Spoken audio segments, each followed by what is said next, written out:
In this episode, we are going to talk about propulsion block, what it is, how to identify it, and how to use it in your trading. So let's get straight into it.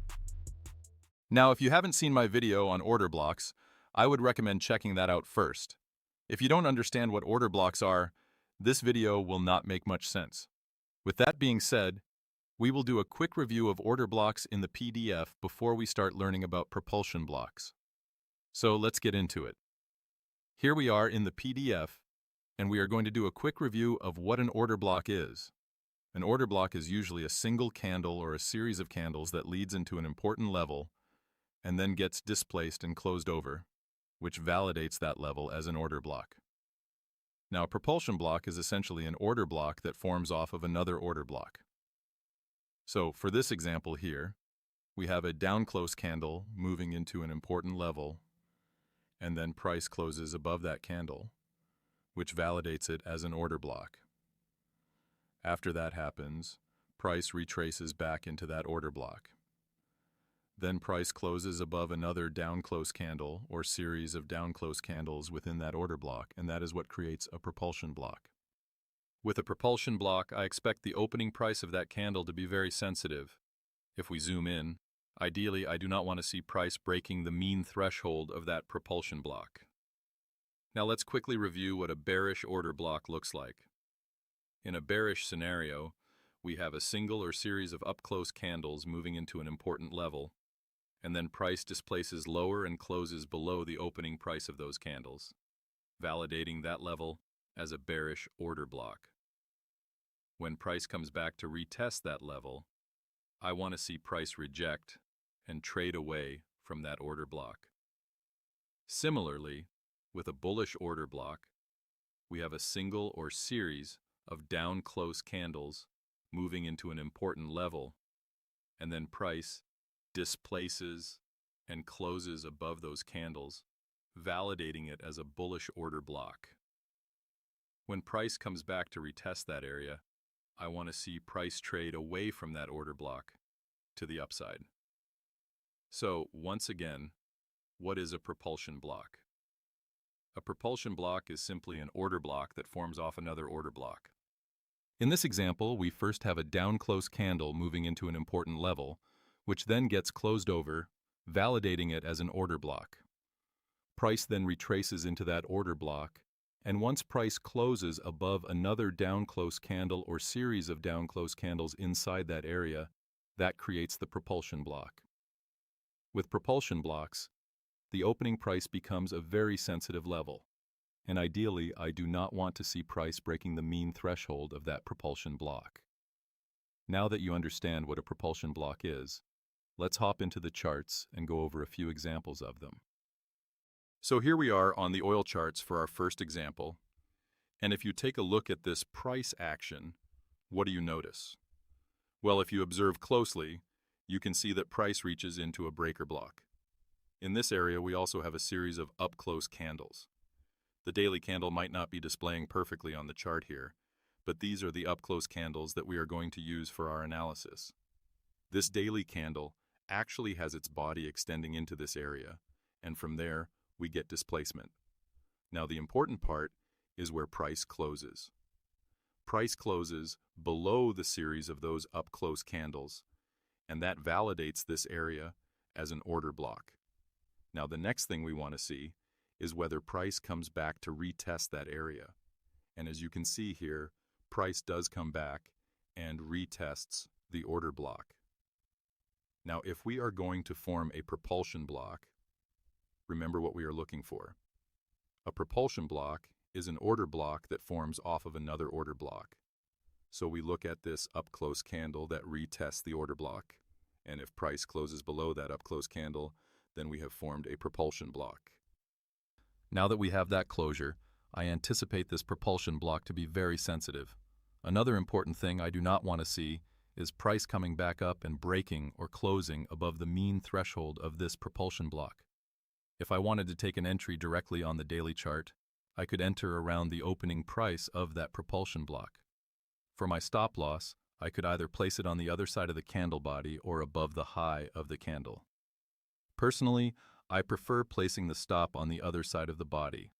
For targets, I could simply aim for 2R, which in this case lines up with this swing low, or I could drop down to a lower time frame to refine the entry. We'll go ahead and look at both approaches. As you can see here, price comes back, taps into the level, and we get filled, and the trade actually hits the take profit on the same day. Now let's see if price continues lower, and as you can see it does.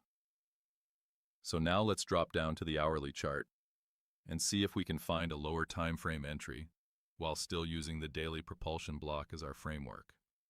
Here we are on the hourly chart, and if you notice, we have previous day highs lining up here, which is perfect because that can act as inducement.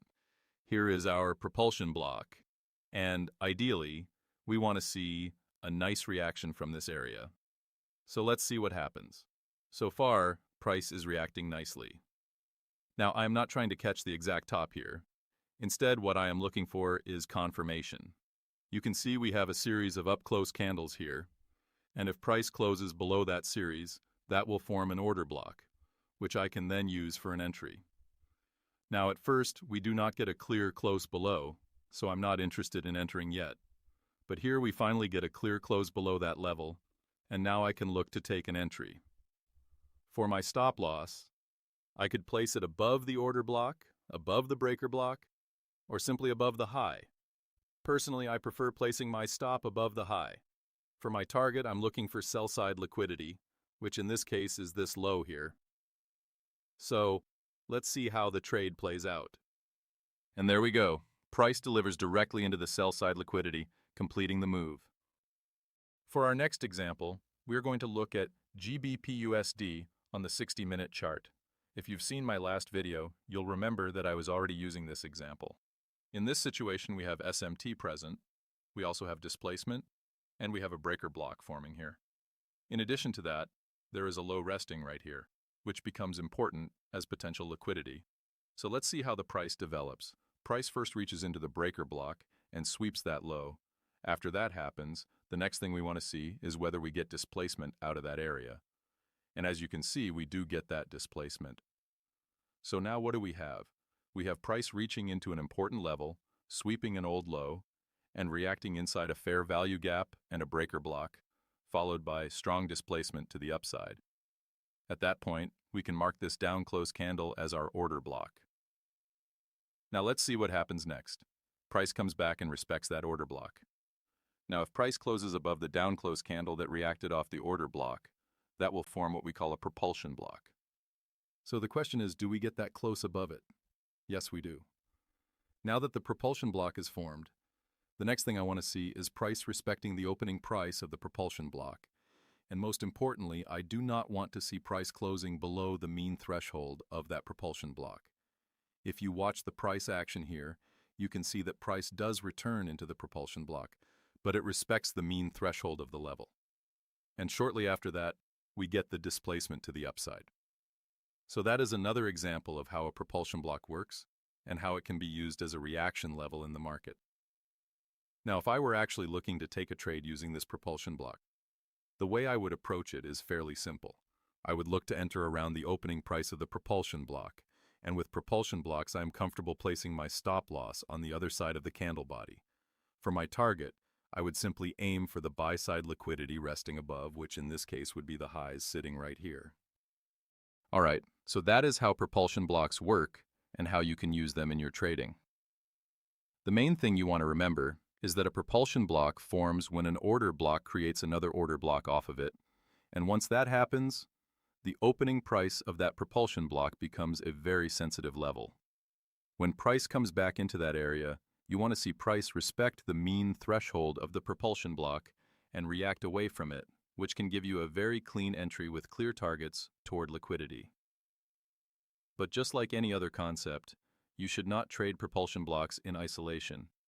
Always align them with your bias, liquidity framework, and other PD arrays so you have a clear narrative behind the trade. If you found this video helpful, make sure you like the video, subscribe to the channel, and share it with someone who wants to improve their understanding of price action.